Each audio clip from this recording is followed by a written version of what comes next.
These are 10 of SpongeBob's worst episodes of all time, the 10th one being Squidititis with a rating of 4.4. The episode starts with Squidward admiring how beautiful it is outside, but sadly he's stuck working at the Krusty Krab. SpongeBob tries making him feel better by telling him that it could be worse and he could be sick, which then gives Squidward an idea. He could fake being sick and then be able to go outside. And not to bash on the episode early, but this is literally the premise of the entire episode. Squidward trying to act sick. Seems lame, but anyways, Squidward tells SpongeBob that he has come down with Squid's disease. And of course, SpongeBob, being gullible, gets terrified and begs Squidward to go home. The thing is though, he also has to trick Mr. Krabs before he can actually go home. And he can't, because Mr. Krabs can perfectly tell that Squidward is healthy and not sick at all. But this doesn't stop SpongeBob from believing that he's still sick. And this dude literally comes out wearing a gas mask. And I won't lie, this scene is pretty funny. Squidward, being Squidward though, takes full advantage of the situation and sneezes straight into the gas mask, making SpongeBob scream, sending him running towards Mr. Krabs' room. Mr. Krab flies up from the desk, very suspiciously, screaming at him and telling him to knock before entering, which is pretty interesting. What was Mr. Krabs doing under the desk? Anyways, since Mr. Krabs can't convince SpongeBob Squidward isn't sick, and since he won't be able to do his job as long as Squidward is there, he finds it best to send Squidward home. So that's cool. Squidward got exactly what he wanted and can now enjoy the beautiful outside. But SpongeBob literally placebos himself into believing he is sick, and he now thinks that he has Squid's disease. So he starts freaking out and yelling until Mr. Krabs comes from the office and tells him to get back to work. Which, by the way, if Mr. Krabs is in the office, who is running the cash register? Well, no one. Besides that though, SpongeBob, not wanting to go home, tries making himself feel better by stepping into hot water, freezing water, and boiling hot grease water, and fries his legs. SpongeBob, being SpongeBob, makes the situation as worse as it can get and starts flying around in the kitchen and rolling around and telling customers that he is sick. And of course, they don't like the fact that the fry cook is sick, so they just leave. Mr. Krabs realizes that he's losing money because of this, so he sends SpongeBob home too, leaving just him to run this entire restaurant. SpongeBob comes up to Squidward and interrupts his relaxing time, which obviously makes him mad, so he decides to just go inside and leave SpongeBob alone outside. To which SpongeBob literally breaks into his house, which is pretty bad. But anyways, they end up just chilling and watching rom-coms together. While this is happening, Mr. Krabs is really struggling and the customers are getting really mad at him. Finally, the rom-com ends for SpongeBob and Squidward, and so Squidward, realizing he'd rather be at work than watch rom-coms all day, starts running back to work, and SpongeBob chases him. When they get back to Krusty Krab, they see Mr. Krabs lying on the floor, saying he might also have Squid's disease. And so SpongeBob tells him about the perfect cure, rom-coms. No! Now this episode isn't awful, but I can kind of see why it's rated so low. It's not a very creative episode. I mean, it's literally just Squidward faking being sick to not be at work. That's pretty basic. Now they made this bland idea pretty interesting, but even then every sequence felt too fast. For example, Squidward is outside enjoying himself, and SpongeBob comes up to annoy him. And this is like one of the main conflicts of the entire episode. And Squidward just gave up in like 5 seconds and they just watch a rom-com. I don't know, kind of lame, but I guess it was interesting to watch, I won't lie. The 9th worst episode is Demolition Doofus with a rating of 4.4. It starts off with SpongeBob jumping out of his house on his unicycle and biking to his boating test while doing some insane tricks and perfectly landing in the boat. Then he just crashes back and forth into the boat in front of him and behind him, and that's it. That's like the entire test. Because of this, Mrs. Puff puffs up too much and she makes the boat start floating, and then they crash into the lighthouse, making Mrs. Puff explode. This is probably one of the most rushed intros and lamest boating exams done in SpongeBob. I mean, usually the exams have like a cool track and last longer than 5 seconds, but this one seems set up perfectly to fail as fast as possible. But anyways, Mrs. Puff is in the hospital because she ruptured her inflation sac and now she can't puff. They should start calling you Mrs. Pop. This gets her super mad and she hops out of the bed and starts attacking him, to which the doctor literally stabs her with a needle, putting her to sleep, then puts SpongeBob to sleep for talking too much, I guess. SpongeBob comes to visit her again and she looks all gloomy and sad, but he's actually kind of being a good person here, bringing her flowers and walking her around the hospital, to which they see some pretty injured guys being brought in. Here's where we learn about the Demolition Derby and how dangerous it is. This is also where Mrs. Puff becomes happy again, because she gets a plan. If SpongeBob joins the derby, he can literally die and he won't be in her life anymore. Pretty dark. So he signs up for the derby, and look at this man's gear. He has an extremely little car and is wearing a sock. And keep in mind, all the fishes around him are jacked and in huge cars. Also, SpongeBob can't even drive a boat. So it's pretty much guaranteed he's gonna die, but not really, because SpongeBob is literally a sponge. He can't receive pain. So he uses his sponge skin to fling some guy and his boat across the entire arena. and then he just drives randomly and somehow it destroys every single professional derby guy. This obviously makes Mrs. Puff furious, and so she hops in a boat and decides she's gonna kill him herself. But SpongeBob is somehow a good driver now and can perfectly drive the driving course, but then he crashes into the boating school, sending her crashing into it too, and then she puffs back up again and she's all fixed. This episode is pretty interesting and honestly gives some great lore on the relationship between Mrs. Puff and SpongeBob. I mean, the fact she wants to literally kill SpongeBob all because of how bad of a student he is absolutely crazy. I'm not a big fan of the intro, like I said before, and I also think the derby part could have been more scary and hard instead of SpongeBob just winning the derby without even having to try. But I think this episode was just a way to really rub it in Miss Puff's face that no matter what she does, SpongeBob will always win. It wasn't the most memorable episode, and there really wasn't many jokes, but I don't think it deserved the 4.4 rating it got. Maybe like a 5 or a 6. The 8th worst episode is Stuck in the Ringer with a rating of 4.1. So the episode starts off with SpongeBob washing himself with a soap bar until he drops the soap, but it's okay, he has a spare. He washes his brain and goes to this ringer and it dries him completely off. Pretty sick. SpongeBob then steps onto the soap, flinging him around the entire bathroom into his tub. This makes him realize he has to be careful, so then he avoids the soap the next time. But then he steps onto this duck and trips on the soap again, launching him straight into the ringer. This time though, he gets stuck, and then he breaks the handle with his tongue. But it's okay, because for some reason Patrick's in his house, so we can help him, right? No. Not at all. Of course, he makes it worse. You see, Patrick puts forever glue on the ringer, making SpongeBob even more stuck. So of course, SpongeBob starts freaking out, and I can't be the only one who thinks Patrick is such an awful friend. Either he's really stupid or genuinely wants to see SpongeBob's life crumble. But anyways, this is pretty much the premise of the entire episode. SpongeBob stuck in a ringer. Anyways, he doesn't want this ringer to stop him from living his life, so he heads off to work. Keep in mind, this is also after Patrick gave him a motivational speech that he can do this beside the circumstances that he put him in. Now, obviously, SpongeBob can't be a fry cook while barely having functional arms, but surprisingly, he is killing it and makes full Krabby Patties, which is pretty impressive. Of course, though, it's destined to go bad, which it does. SpongeBob disintegrates Squidward's eyes with mustard, then jumps over to check on him and drops a register on the customer's foot, then checks if the customer's okay with the microphone, and the microphone sends him flying all around Krusty Krab while also opening the register full of money. This gets Mr. Krabs furious as people start picking up his money, and also SpongeBob slams him into the wall and injures a bunch of fish. So obviously he gets sent home. Then there's Patrick waiting for him, like he knew this would happen. Very suspicious. SpongeBob starts crying, and I want you to remember this because it's actually a pretty big flaw in this episode. But anyway, Patrick gives another motivational speech and takes him to Super Weenie Hut Jr. to make him feel better. Thing is though, he can't even swallow the ice cream because of the ringer. So then Patrick slurps up the ice cream and takes him to the carnival instead. And man oh man, my theory gets proven right so hard right here. Not only is the carnival dangerous, Patrick picks out every activity SpongeBob literally can't do. He starts with throwing a ball at these cans, which he tries to do, and it gives him a black eye. Then he takes him to the spinning steering wheels, which SpongeBob says he doesn't want to go on, but Patrick forces him and spins it so fast he flies off. And believe it or not, SpongeBob actually ends up standing up for himself and blows up on Patrick, which literally somehow gets turned on him, and Patrick starts crying, and the fishes around SpongeBob tell him that he has no heart and make him feel even worse. The manipulation is crazy on Patrick. The next day, Patrick comes over to SpongeBob's house after battling on if he should go or not, and SpongeBob is sitting on the couch watching static on his television going pretty insane,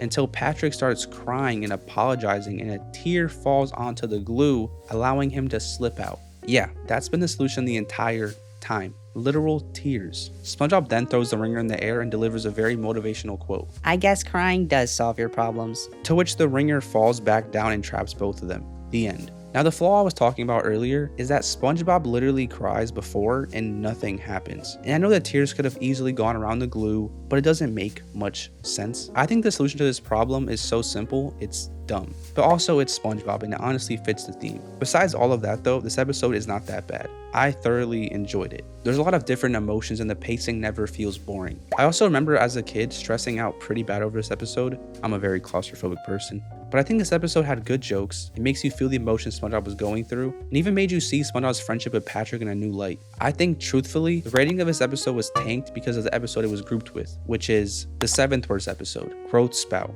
that has a rating of 4.1. This episode starts with Mr. Krabs realizing his breath smells bad, so he goes to brush his teeth, and while doing so, Pearl's fin goes right through the mirror and Mr. Krabs is somehow oblivious to the fact, which how is that even possible? Pearl screams for him though and he goes to check on her, and the continuity here doesn't make any sense. In the last scene, it looks like Pearl busted through the wall into the bathroom, but here, Pearl is just sitting in bed and not going through any wall. And I don't even see a hole in any wall in her room. Doesn't make much sense. The continuity continues staying inconsistent as now Pearl starts growing, which from the last scene it seemed like that just happened, but I guess not. Anyways, Pearl demands for some food, and Mr. Krabs brings her the fridge, to which she slurps the entirety of the fridge and all the food, and it's not enough, and she starts growing even more, smashing through the roof. Mr. Krabs, looking at his whale daughter the size of the entire room, calmly just states, "It's probably just a growth spout." Growth spout or not, Mr. Krabs is left with the problem. He has no food, which is the conflict for the entire episode. I'm not going to go into detail of this entire episode because it's going to be kind of boring, because it's literally just Mr. Krabs looking for food, giving food to Pearl, her saying more, and repeating. But to be honest, they do make it somewhat interesting. For example, Mr. Krabs tries getting some peanuts from Mrs. Puff's yard, and they turn out to be some peanut worms. And then when Mr. Krabs is leaving Squidward's house with a sack of food, the cops, who are also aware of a food stealer, question him. And his excuse is that he's practicing to be Santa, and it somehow works and they literally drive him home, which I can't lie is pretty funny. Keep in mind, these are the same cops who also will lock you up for throwing some paper on the floor. Anyways, the last house Krabs visits is Spongebob's, and him being so pure thinks they're having a slumber party. But then Squidward comes in and snitches on him for stealing food. So Mr. Krabs is honest with SpongeBob and tells him what's happening. And SpongeBob says that he can help him by cooking a Krabby Patty that tastes like a million Krabby Patties, and so that's what they do. They feed Pearl this Krabby Patty, and poof, she's back to normal. Mr. Krabs asks SpongeBob what the secret ingredient he used was, and he tells him it was love. Yeah. So in my opinion, this episode is not that great at all. The conflict for the episode honestly makes no sense and is never really even explained. What was Pearl going through for real? I have no idea. It obviously wasn't a growth spurt because in the end she goes back to normal. And while they kept the idea of feeding her entertaining with funny jokes and weird peanut worms, it just doesn't feel satisfying or fun to watch. Especially the resolution. Like, you're gonna tell me I stressed through an entire episode of Mr. Krabs scavenging for food and risking jail time for SpongeBob to feed her one patty of love and fix her? This episode, to be honest, deserved its rating. I wasn't a big fan. The sixth worth episode is Slide Whistle Stooges with a rating of 3.9. This episode starts off with Squidward peacefully waking up in his bed and walking to a shower. While he's scrubbing himself, we hear a sound. Weird sound, but it's nothing, right? I mean, Squidward ignores it until he bends down to grab his newspaper. So it turns out SpongeBob and Patrick are playing the slide whistle. Now, so far it's been pretty simple sounds to poke fun at Squidward, but turns out these things give you literal powers. They allow you to open doors without touching them and allow you to fly through the air. SpongeBob and Patrick harass Squidward with this power until he finally gets him to leave. But of course they don't really leave. As he goes about his day, they continue to slide whistle and it drives him absolutely insane. So Squidward tries running away from SpongeBob and Patrick, but they chase him. So he finds no other solution to escaping. So then he steals SpongeBob's slide whistle and starts to play it to harass SpongeBob and Patrick. Thing is though, they enjoy it. And Squidward starts enjoying it too. So they all go and start to slide whistle harass random fishes, starting first at the bargain mart. They don't go too long on this guy and it's kind of light and funny, but Squidward then decides to become a baby slide whistler and sit on a baby in a stroller, which yeah. He continues using this power in harassing Bikini Bottom. For example, getting this little fish rocked by this jacked fish. Squidward ends up becoming wanted by the police and having all of Bikini Bottom rioting to stop him. He escapes all of this though and slide whistles his way into stealing this truck from this guy. Now, it can't get worse from here, right? No. He drives off a cliff and explodes. And he looks like this now. All because of a slide whistle. So this episode isn't that bad in my opinion. I think it's a pretty silly concept. And honestly, I think it was probably made all because of some dude coming in a writing room with a slide whistle. Yo, watch this. And they created an entire episode off of it. I think it's impressive how they made an entire episode off a slide whistle joke, but I think this episode maybe received the rating it did because of how repetitive and kind of annoying it is to watch. The fifth worst episode is The Splinter with a rating of 3.9.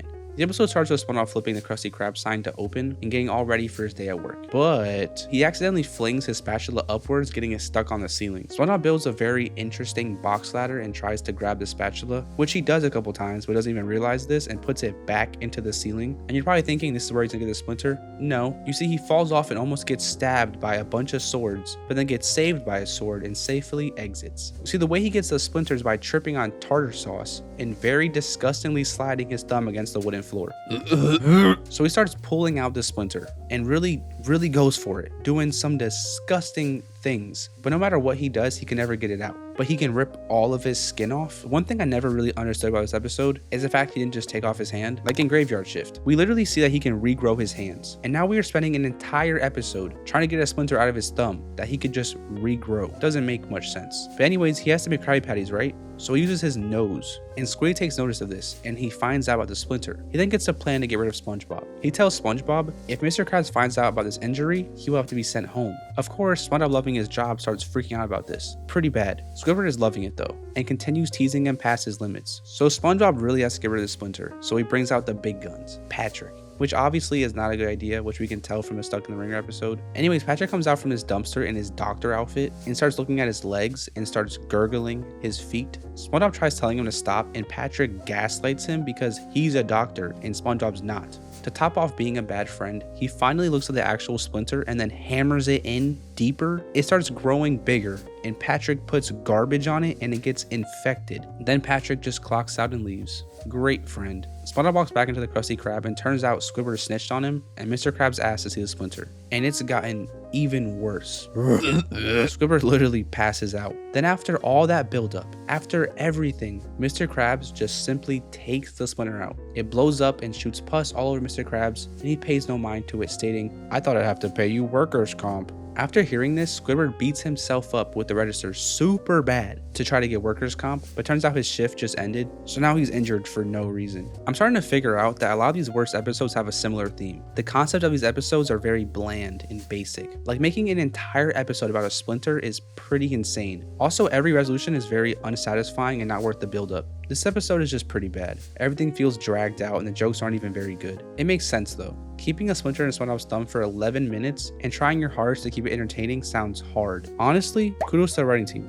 I couldn't do it. The fourth worst episode is One Course Meal with a rating of 3.5. It starts with Mr. Krabs stripping and hopping into a tub full of money. This leads me back to earlier, when I questioned what this man does alone in his office, cause what is this? But anyways, Mr. Krabs smells something funky, so he, with a towel on, asks SpongeBob what the smell is. SpongeBob tells him it's a high-grade explosive, which how does he know this? And Plankton throws an explosive straight into the kitchen, and somehow this makes Mr. Krabs fully dressed. I don't know how. Kind of weird. But SpongeBob loads himself up with peas, and Mr. Krabs shoots him at Plankton. But Plankton's got a bubble shield and a fake rocket that is actually a claw that traps them. Then we learn the reason for all of this, which obviously is to get the secret formula. Mr. Krabs doesn't crack though, but SpongeBob does instantly, which, shocker, all hope seems lost until Plankton smells something funky too, which SpongeBob, with his ridiculously good sense of smell, says it smells like blubber, which I guess is a fancy way of saying whale. Turns out Plankton is very terrified of Pearl and runs away. Honestly, I think it's really cool how accurate this episode is, and it's cool they made this connection. I mean, the creator was a marine biologist. Anyways, this gives Mr. Krabs a great idea. Use Pearl to scare Plankton. The thing is though, Pearl demands a bunch of money, and we all know Mr. Krabs is greedy, so that's not gonna happen. So he comes up with an even better plan, but I won't spoil it yet. So Plankton goes home and is taking out the trash, when out of nowhere, Pearl comes out of the trash screaming, "I'm hungry!" And this man runs inside and quickly boards up the door. But Pearl comes out of nowhere again screaming, "I want plankton meat!" Actually pretty terrifying. And so Plankton spends 16 days terrified inside, going crazy, to which we pan out and see Pearl watching him. Thing is though, she starts laughing like Mr. Krabs, which is pretty odd. Then we see Plankton having a nightmare. He gets eaten by Pearl, meets his plankton buddies, and wakes up, and it pans out again. Pearl is watching him again, but then she takes off her head and it's Mr. Krabs. That's the genius plan. Mr. Krabs made a Pearl suit. He's enjoying this a little too much though. Plankton in defeat goes and lays on the road waiting for a bus to come run him over, until SpongeBob, our spongy empath, comes by to see how he's doing, and Plankton tells him to leave. So he does. SpongeBob goes to Mr. Krabs to tell him what Plankton's doing, and Mr. Krabs finds it hilarious, which is low-key kind of sociopathic. Even SpongeBob says that he's taking it too far. And so SpongeBob comes back to Plankton and tells him that this whole time it hasn't been Pearl, and it was Mr. Krabs in a whale suit, and tells him Mr. Krabs' worst fear so we can get back at him. Kind of messed up by SpongeBob, but it's a tough situation. Either let Plankton die or snitch on Mr. Krabs. So Plankton comes to Krusty Krab and isn't scared of Pearl no more, and brings Mr. Krabs' worst fear with him, a mime. And Mr. Krabs is freaking out, and you think Plankton won again, until SpongeBob tells him about the feeding whales outside, and Plankton starts freaking out and escapes through a nail. Turns out he's not a snitch. and the whales were a projection, and this was actually him redeeming himself for telling Plankton where the formula was earlier. So this episode, I think, is fairly interesting. Finally, we have an episode that is very creative and even slightly educational. Don't get me wrong though, this episode is pretty bad, and one of the jokes is very inappropriate and wrong, but besides that, I think it's a little overhated. I just feel like after what we've seen so far, this episode was the most interesting to me.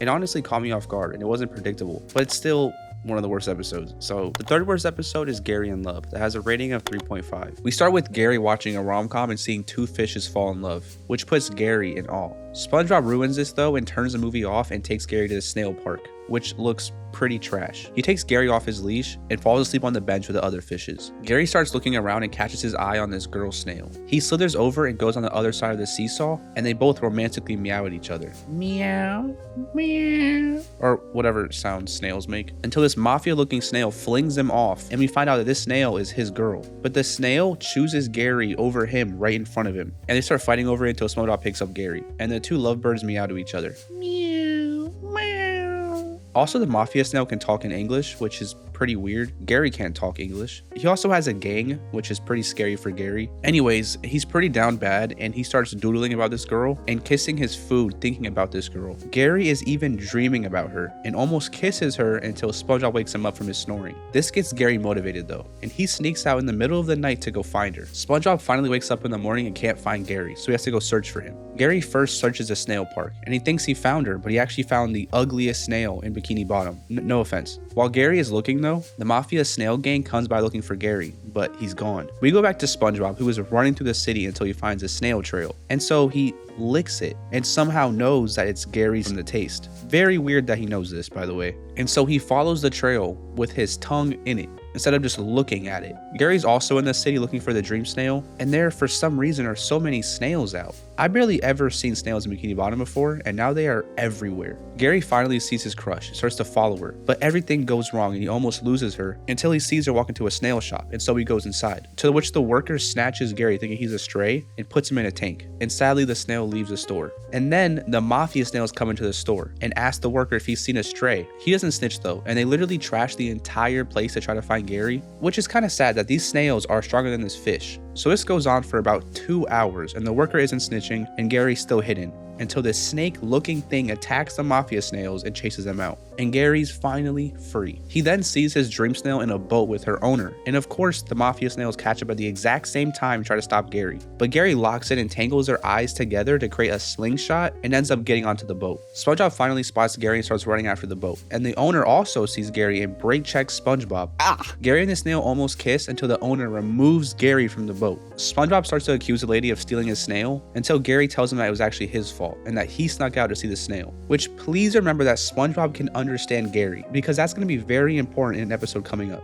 But anyways, another snail comes out of nowhere, and he's like this Elvis snail, and Gary's dream snail just forgets about him and goes to the Elvis snail, which is pretty sad. And then Mafia Snail and Gary become friends, and that's it. This episode is boring. It's hard to care about Gary finding love when the love sequence literally lasted 5 seconds. It was barely romantic. Gary just meowed on a seesaw with some female snail. I mean, I guess it could have been love at first sight, but it's hard to feel invested because of this. The ending is extremely unsatisfying too. You're telling me I watched this entire episode just for the snail not to fall in love with Gary? It's a decent plot twist, but it makes the entire episode just pointless. I think this episode deserves its rating, and it definitely dragged down the previous episode. The second worst episode is Keep Bikini Bottom Beautiful with a rating of 3.2. It starts off with Squidward stepping out of his house in a good mood. He walks out of his house, ignores SpongeBob, and Groovy walks down the street until he steps into some gum, and he falls on his face. He can't get the gum off of him though, and it practically consumes him until he finally gets it off and throws it away. Of course, the cop is standing exactly where the gum was thrown, and you know these cops don't play with litterers. But before that, the cop has to test the gum to see if it's really gum. So he literally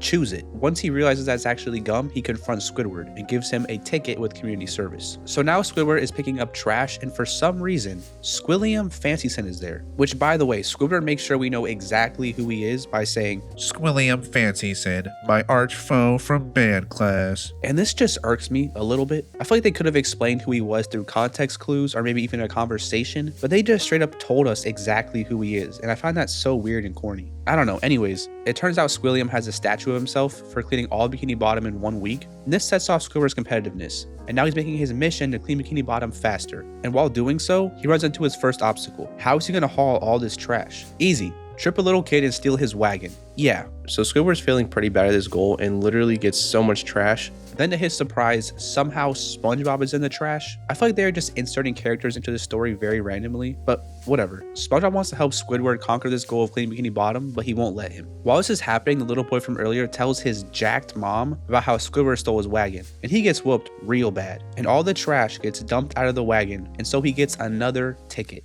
Feeling hopeless, he asks SpongeBob to actually help him, and in a blink of an eye, all the trash is gone. But where did it go? So SpongeBob took all the trash and converted it into Squidward's house. And I know it's supposed to be like a funny gag or whatever, but Squidward isn't the dumb character. And you're expecting me to believe that he just went on with his day in this trash house with trash objects and didn't realize anything? I know it's supposed to be a joke, but it just isn't that funny. Anyway, Squidward eventually finds out, and the cop gives him another ticket for this. Then he gives him another ticket for dropping the ticket that he just gave him. Now pretty much after this, SpongeBob feels bad and so he consumes the trash. And after this, there's just a bunch of gags of Squidward getting more tickets and more tickets and more tickets. He obviously feels defeated and starts crying until SpongeBob tells him he built him a statue, but sadly it's all out of garbage, and Squilliam comes by laughing at them. But out of Squidward's luck, his garbage statue dissolves Squilliam's statue, and that's it. This episode is not very good. The concept is pretty dumb. I mean, picking up trash? What? I know it's all because of Squidward's competitiveness with Squilliam, but their whole rivalry is kind of based off of music, so this makes no sense. The only reason I can imagine this episode being made is because of the joke about cops taking litter so serious, but wow, did they really overdo it in this episode, to the point where it wasn't that funny. This episode makes no sense from start to finish, definitely deserves a rating. Finally, the worst episode of SpongeBob is A Pal for Gary with a rating of 3.2. The episode starts with SpongeBob feeding Gary and then throwing the can. Anyway, Gary tries asking SpongeBob to go on a walk with him by showing him the leash, but he has to go to work so he can't go. Turns out though, this wasn't a leash and it was actually a rope, so Gary could get some snacks and a cowboy hat and watch this Western movie. SpongeBob being oblivious feels bad. Then some person walks in the Krusty Krab with his pet, and SpongeBob tells him about the no pet policy. Mr. Krab, realizing he might lose money if this guy leaves, tells him to stay and calls him a responsible pet owner, making SpongeBob feel even more terrible. This all results in him going to buy Gary a pet mate at this weird pet stand. The lady at the pet stand tells SpongeBob about how dangerous these pets are and even provides a very solid example. But SpongeBob completely ignores her and takes this weird pet home. Gary is still chilling until SpongeBob jump scares him and introduces him to his new buddy. The second he leaves this thing alone, it shows how terrifying it really is. SpongeBob comes back and puts some food in the bowl and makes it where they have to share the same bowl, which is like the dumbest thing ever. And of course, Puffy Fluffy, that's the pet's name by the way, devours the food and the bowl. And then SpongeBob gets mad at Gary for ignoring Puffy. And so they pretty much just keep doing this. Puffy does something bad, Gary gets in trouble. Puffy does something bad, Gary gets in trouble. Remember how I said earlier to remember how SpongeBob can understand Gary? What is going on here? Gary is meowing to SpongeBob and obviously explaining what is going on. And now, just out of nowhere, he can't understand Gary because of plot reasons. It's kind of silly. Gary searches for Fluffy and goes to the kitchen, to which we see a huge sea monster tearing up the fridge. And turns out this is what Puffy became. Puffy tries all night to kill Gary, and I'm not gonna lie, it's pretty scary. Gary fights for his life all night while SpongeBob is fast asleep, until his air horn wakes him up. I don't know how that wakes him up, but not his house literally shaking. SpongeBob walks around and sees how destroyed the house is and literally blames Gary. Gary. How could Gary even do this if he tried? Not only that, but when he walks into the kitchen, he sees what Puffy has become and how he's literally gonna kill Gary. And he still somehow blames Gary and tells Gary to put Fluffy down. He gets his karma though when Fluffy tries to kill SpongeBob. And still, while about to be eaten, he is still blaming Gary. Gary though, out of nowhere, shows off his cowboy skills and saves SpongeBob. Which, why did he do that before? And while Fluffy leaves, SpongeBob begs for Fluffy to come back and blames Gary for making him leave. SpongeBob in the end just decides to take Gary to work instead. And of course, Mr. Krabs is happy about it because of free labor. So this episode is alright. I do think it definitely got knocked a lot of points because of the previous episode, but honestly, these two episodes aren't that great. And it makes sense why together they put off such a low score. This episode kind of paints SpongeBob to be an awful snail owner out of humor, but it doesn't fit his character at all. This is another episode that completely ignores the show's foundation for laughs. The episode is also very predictable. It's pretty much the same thing over and over again. Fluffy does something bad, Gary gets blamed. And that's it. Nothing very insane or creative, except for Gary using some crazy cowboy skills. That was pretty sick. And it's definitely not the best, because if it was, it'd be in the middle of the screen right now. You see right in the middle of the screen right here. This is the best episodes in the middle of the screen.